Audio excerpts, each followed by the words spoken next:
Hi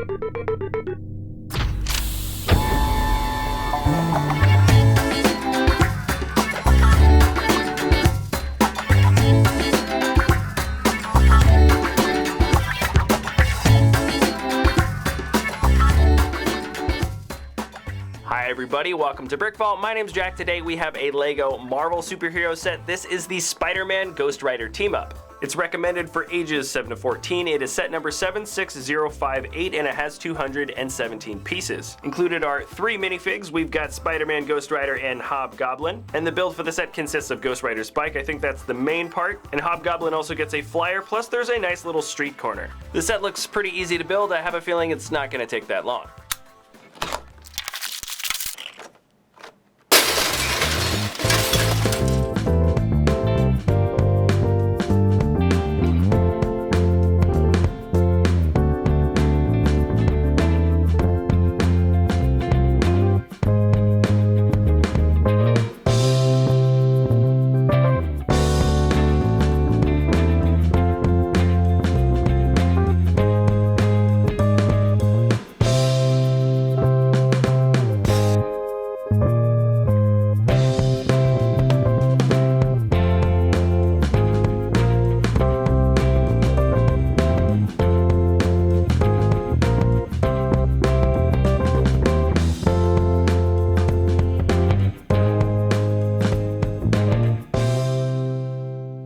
Alright, and as usual we are going to jump into the minifigs first, and this is a great set for minifigs. We get a couple of brand new exclusive guys, and this first one here is Ghost Rider. He's got some awesome detailing for a leather jacket. There's some chains there, and there's a bunch of tears, and underneath you can see sort of a fiery body kind of poking through. It looks good, but definitely the best part of this guy is his head. The fire coming off the back is a great mold, and the interesting part is that it's actually all one piece. It is attached to the head and you cannot take it off. I don't know the exact reason for this, but my best guess is probably that LEGO did not want this piece being put on other minifigures. I have a feeling the context of a burning head of a minifigure might just be a little bit too violent for the LEGO company, so they have specifically reserved it for the Ghost Rider fig. Anyways, he comes complete with his Hellfire chain, and this is one very successful minifig.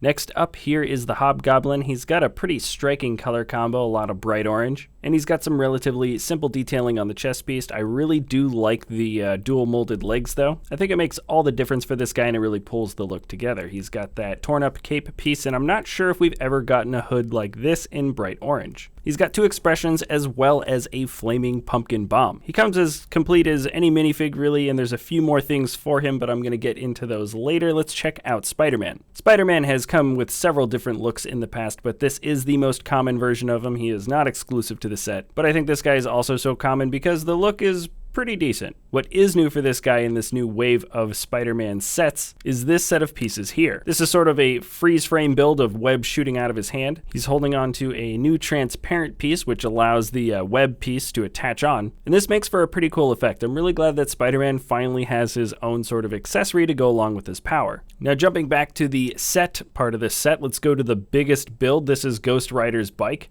It's a good build, very sturdy, definitely made for playing with. The flame pieces used look really nice. It is a little bit jarring to have those bright red pieces sort of attached to parts of the bike, but I definitely prefer them being red as opposed to black. There was one creative liberty here that I'm not a huge fan of, and that is that it really doesn't have that iconic look of a chopper. And what I mean by that is the front suspension, or the fork, really should be coming down from the top by the handlebars as opposed to attached to the bottom of the body. I'm almost positive they chose to do it this way just because it is a much more sturdy build, but that was one of the most iconic, if not the very most iconic look for a bike like this, and I just really wish the designers had found a way to make it happen. But with that sacrifice, this thing does have a pretty good ability to move around. This thing can lean from side to side pretty easily. It doesn't have a massive amount of clearance, but there's definitely a fun sort of play and roll around factor with this bike, and I know for certain that has not been the case with other LEGO built bikes like this in the past. Also, looking at this bike from further away now, those red pieces on the sides I think are growing on me a little more.